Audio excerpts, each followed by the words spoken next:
Hello and welcome back. Here we are for watercolor landscape painting. So we have our landscape already drawn. So if you haven't done that, do that first and then come back to this video. So on this watercolor paper I've already sketched, you can see I'm erasing some darker lines. So if you have anything that's super dark with your pencil, go back and just lighten it. Just kind of take your eraser and lightly rub.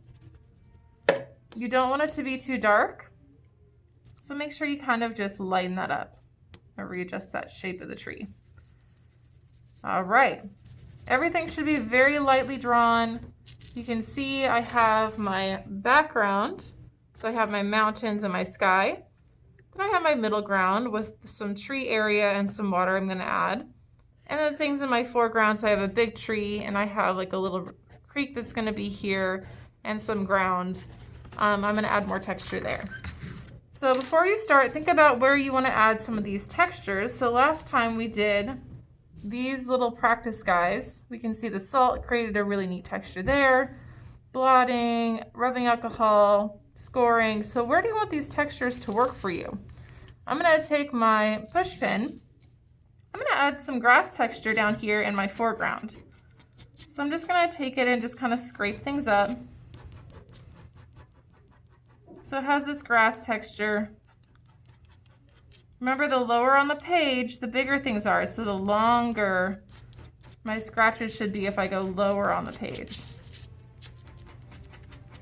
This will help to create this grass texture so I don't have to add it with other techniques. So I'm just going to add that in there. Okay. I'm thinking this texture, the salt texture, will probably be good for these middle ground trees. So I'm going to keep that in mind as I'm going.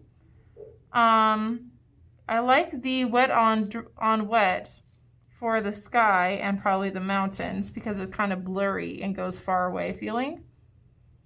And then maybe I'll do some of the rubbing alcohol for my tree texture. I can also add some of this scoring texture for my tree trunk. So I'm going to do that really quick. So before you get started on the final one, decide where your textures will go. Decide what materials that you need as well, like if you need rubbing alcohol or those items.